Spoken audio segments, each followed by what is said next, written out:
Attending a meeting is not just sitting down with your notes and your notebook and your tea and your coffee if there is a concern or there's a risk in the room. So let's have a look at some ideas, some solutions that might help reduce the risk and improve your personal safety.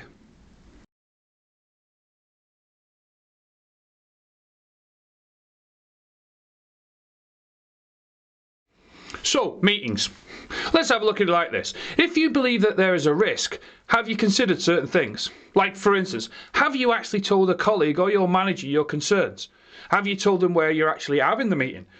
Have you actually told them what the meeting's going to be about? And have you actually said to them, well, you know, this meeting is supposed to last this long? Things like that also give you the confidence to know that somebody knows where you are and what you're doing.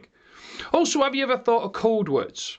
Now, when I talk about code words, I'm on about, can you think of anything that you can say to a colleague, whether it's verbally or by text or messenger, that can alert them if you've got a problem or an issue? Also, if you're going into the meeting with a colleague, what's the harm in standing for a couple of minutes and discussing, well, if I say this, it means that I'm feeling this way, or I'm indicating this to let you know that I'm okay. Little tiny things like that also help and also promote your safety. Have you ever come to the conclusion of, well, you know what? Should I actually come up with some form of plausible excuse to actually help me leave a meeting in the event of, shall we say, the meeting becoming more of a risk? Like, have you gone into a meeting if you're on site with a spare folder? The folder that you've brought in, the spare one, has nothing relevant and no confidentiality in it. And then when you're during the meeting, and let's say it gets a bit concerning, you turn to the person and say, look, I've got the wrong folder here, I'll leave this one here, I'll be back in a minute. You're alerting that person that you will come back. You're not just taking everything and leaving. Even if you're off site, have you even thought to yourself, if you're in a meeting when you're off site, pre-programming your phone to say ring you after 15 minutes. Some people I've seen change their alarm clock to their ringtone. Therefore, it goes off 15 minutes into the meeting, alerts them or gives them an excuse to leave. They can stop it or delay it or whatever they feel that's relevant to the level of risk. Even importantly, if you're running a meeting on site, have you positioned the room correctly? Have you put the chairs at the right angle? Have you put your chair where you're sitting or a colleague is sitting with a clear line to move out of the room? Made sure that you're not blocked in. Have you positioned the computer or any items on the desk for your own safety? Have you removed things that would be classed as a risk to you or your own safety? If you're off-site, when you walk into the meeting, have you made sure you've positioned yourself somewhere where you can actually walk away safely? Setting up a room is a big part of your personal safety.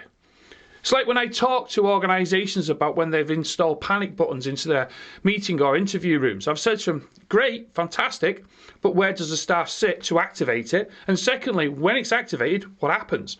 What do the staff in the main area do to the response of that alarm?